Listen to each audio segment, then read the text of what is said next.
গতকালই দমদমে গ্যাংওয়ারে খুন হয় কুখ্যাত দুষ্কৃতী রাজা দত্ত, আর সেই ঘটনায় এবার 3 জনকে গ্রেপ্তার করল পুলিশ। পুলিশের জালে সুমন রায়, কুন্তল এবং পিন্টু। গতকালই বেলঘরিয়া এক্সপ্রেসওয়ের ধারে খলিশাকোটায় গ্যাংওয়ারের ঘটনা ঘটে এবং খুন হন কুখ্যাত দুষ্কৃতী রাজা দত্ত। সেই ঘটনার তদন্ত প্রক্রিয়া শুরু করে পুলিশ, আর এখন যেমনটা জানা যাচ্ছে 3 জনকে গ্রেপ্তার করা হয়েছে। পুলিশের জালে সুমন রায়, কুন্তল এবং পিন্টু। রাজা দত্তের সঙ্গে পুরনো বিবাদের জেরেই এই খুনের ঘটনা, এমনটাই দাবি পুলিশের। গতকাল বেলঘরিয়া এক্সপ্রেসওয়ের ধারে খলিশাকোটায় ঘটে এই ঘটনা। খুন হন কুখ্যাত দুষ্কৃতী রাজা দত্ত। সেই ঘটনায় এবার পুলিশের জালে 3 জন। আবির দত্ত আমাদের প্রতিনিধি, এই বিষয় নিয়ে আরো বিস্তারিত আমাদের জানাবেন। আবির, যে 3 জনকে পুলিশ গ্রেপ্তার করেছে, এই ঘটনায় তাদের কি ভূমিকা, কি পরিচয়? দেখো, এই গ্যাংওয়ারে যে রাজা দত্তের মৃত্যু হয়েছে সেই ঘটনায় 3 জনকে গ্রেপ্তার করা হয়েছে। তার মধ্যে মূল অভিযুক্ত সুমন রায়। যে সুমন রায়ের সঙ্গে রাজা দত্তের দীর্ঘদিনের একটা তাদের মধ্যে একটা গন্ডগোল ছিল বা তাদের মধ্যে একটা বিবাদ ছিল, এমনটাই জানতে পেরেছেন তদন্তকারীরা। সেই সুমন রায়কে গ্রেপ্তার করা হয়েছে। এছাড়া কুন্তল এবং পিন্টু নামে আরো 2 জনকে গ্রেপ্তার করা হয়েছে। যেটা প্রাথমিকভাবে তদন্তকারী আধিকারিকরা মনে করছেন যে আগ্নেয়াস্ত্র ব্যবহার করা হয়েছে, সেই আগ্নেয়াস্ত্র এরাই নিয়ে এসেছিল এবং 6 থেকে 7 জন এই ঘটনার সঙ্গে ওতপ্রোতভাবে জড়িত। তাদের খোঁজ করা আছে। বিভিন্ন সিসি ক্যামেরার ফুটেজ তাদের হাতে এসে পৌঁছেছে, সেগুলো তারা খতিয়ে দেখছেন। যে 3 জনকে গ্রেপ্তার করা হয়েছে সেই 3 জনকে হেফাজতে পাওয়া গেলে এই ঘটনার নেপথ্যে কি আছে বা এই ঘটনা কোন জায়গা থেকে এই গন্ডগোলের সূত্রপাত, এই বিষয়গুলো তারা নিশ্চিতভাবে জানতে পারবেন। প্রাথমিকভাবে তারা যেটা মনে করছেন যে জায়গায় ঘটনাস্থল তার ঠিক পাশেই একটি গুমটি রয়েছে, সেই জায়গাতে এদের আড্ডা এবং সেখান থেকে রাজা দত্তে যাওয়া এবং তার মধ্যে বচসা হওয়া, এর পেছনে অন্য একটা কারণ থাকতে পারে, যেটা পুরনো রাগ বা পুরনো শত্রুতা। সেই বিষয়গুলো নিশ্চিত হওয়ার জন্যই হেফাজতে চাইছেন তদন্তকারীরা। ইতিমধ্যে যে 3 জনকে গ্রেপ্তার করা হয়েছে তার মধ্যে সুমন রায় যে মূল অভিযুক্ত এই ঘটনা, এমনটাই পুলিশ সূত্রে খবর। ধন্যবাদ আবির। সাত সকালে নিউ টাউনে ভয়াবহ দুর্ঘটনা। নিয়ন্ত্রণ হারিয়ে গার্ডওয়ালে ধাক্কা যাত্রী বোঝাই বাসের।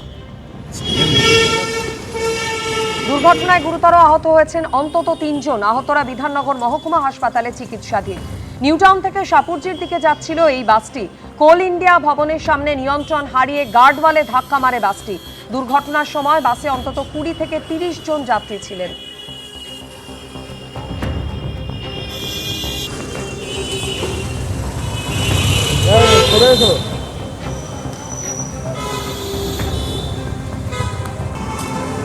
স্কুল পড়ুয়াদের জন্য মিড ডে মিলের খরচ বাড়াচ্ছে রাজ্য সরকার। পিএম পোষণ প্রকল্পে মিড ডে মিলের জন্য বাড়ছে বরাদ্দ। পড়ুয়া পিছু রান্নার খরচ 6 টাকা 78 পয়সা থেকে বেড়ে 10 টাকা। প্রাক প্রাথমিক এবং প্রাথমিক মিলিয়ে 51.61 লক্ষ পড়ুয়ার জন্য বরাদ্দ বৃদ্ধি করার ঘোষণা করা হয়েছে।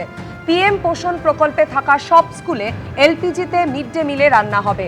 মোট 639 কোটি টাকার অনুমোদন দেওয়া হয়েছে, পোস্টে জানিয়েছেন মুখ্যমন্ত্রী।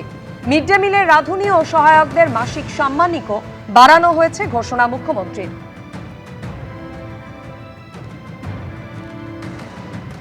পয়লা আগস্ট থেকে প্রাথমিক স্তরে 6 টাকা 78-এর বদলে 10 টাকা মিড ডে মিল হচ্ছে এবং পয়লা আগস্ট থেকেই কলকাতা সহ বড় একটি অংশে ইসকন মিড ডে মিল বিতরণের দায়িত্ব নিচ্ছে। তারা কিছু ভর্তুকিও দিচ্ছে ও হাই কোয়ালিটির খাবার দেবে।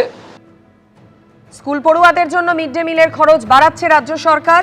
পিএম পোষণ প্রকল্পে মিড ডে মিলের জন্য বাড়ছে বরাদ্দ। পড়ুয়া পিছু রান্নার খরচ 6 টাকা 78 পয়সা থেকে বেড়ে 10 টাকা করা হচ্ছে। প্রাক প্রাথমিক এবং প্রাথমিক মিলিয়ে 51.61 লক্ষ পড়ুয়ার জন্য বরাদ্দ বৃদ্ধি করার ঘোষণা। পিএম পোষণ প্রকল্পে থাকা সব স্কুলে এলপিজিতে মিড ডে মিলে রান্না হবে, ঘোষণা করেছেন মুখ্যমন্ত্রী শুভেন্দু অধিকারী। শিক্ষা পণ্য হবে না, আশ্বাস মুখ্যমন্ত্রী। রাজ্যের শিক্ষা ব্যবস্থার উন্নতিতে কেন্দ্রীয় শিক্ষানীতির পথে চলতে রূপরেখা নির্ধারণে বৈঠক হয়। সমস্ত স্তরের শিক্ষা ব্যবস্থা নিয়ে আলোচনা হয়েছে। পড়ুয়াদের মিড ডে মিলের খাবার গুরুত্ব সহকারে দেখতে হবে। আগের সরকারের ভুল নীতির জন্য কেন্দ্রের সাহায্য মেলেনি। শিক্ষা পণ্য হবে না। ন্যাশনাল এডুকেশন পলিসির অন্তর্গত এই শিক্ষাকে আমরা উন্মোচনের শিক্ষায় নিয়ে যাব। আমরা ভারত সরকারের বিগত 3 বছরের সরকারি নীতি না মানার ফলে তারা বিগত সরকার অর্থ নেয়নি। ভারত সরকার দিতে চাইলেও দিতে পারেনি। আগামী এক সপ্তাহের মধ্যে এই অর্থবর্ষে গ্র্যান্টও আমরা পাব। সবগুলো কম্পোনেন্ট নিয়ে, সবগুলো ইস্যু নিয়ে আলোচনা হয়েছে। শিক্ষার্থী অর্থাৎ ছাত্রছাত্রীদের কিভাবে আধুনিক শিক্ষা দেওয়া যায়, বেসরকারি শিক্ষা ব্যবস্থার উপর যাতে নির্ভরশীল না হয়, কি করে ছাত্র শিক্ষক শিক্ষিকার রেশিও ঠিক রাখা যায়, কি করে শিক্ষক অধ্যাপক নিয়োগকে রাজনীতিমুক্ত করে অত্যন্ত পরিচ্ছন্নতার সঙ্গে মেধার ভিত্তিতে নিয়োগ করা যায়, বিশেষ করে বিদ্যা মন্দিরগুলোকে কি করে আধুনিক মানের করা যায়, এই সব পয়েন্ট নিয়ে ইন ডিটেলসে আলোচনা হয়েছে। আমরা যতগুলো এনওসি দিয়েছি তারা ফাংশন করছে। আগে ইন্সপেকশন হবে, ইন্সপেকশন করার পরে তারা যদি যথাযথভাবে চলে এবং তাদের ফিস যদি নিয়ন্ত্রিত থাকে, সেক্ষেত্রেই তাদেরকে আগামী দিনে ছাড়পত্র বা অনুমোদন দেওয়া হবে। শিক্ষাকে আমরা পণ্য করতে দেব না। আর ন্যাশনাল এডুকেশন পলিসির অন্তর্গত এই শিক্ষাকে আমরা উচ্চমানের শিক্ষায় নিয়ে যাব এবং শিক্ষার যে নতুন আইন আছে তাকেও চেঞ্জ করার জন্য শিক্ষামন্ত্রীকে বলেছি, আমি প্রধান সচিবকে নিয়ে যত তাড়াতাড়ি সম্ভব বিধানসভার আগামী অধিবেশনে বিল আনতে, যাতে গার্ডিয়ানদের মধ্য থেকেই আগামী দিনে বিদ্যালয় পরিচালনার জন্য চেয়ারম্যান অথবা ভাইস চেয়ারম্যান দায়িত্ব গার্ডিয়ানের ভারতবর্ষের সব রাজ্যে আছে। 21টা বিজেপি এনডিএ রুল স্টেটে আছে, এই রাজ্যে এগুলো করেনি। এবিপি আনন্দ, এগিয়ে থাকে, এগিয়ে রাখে।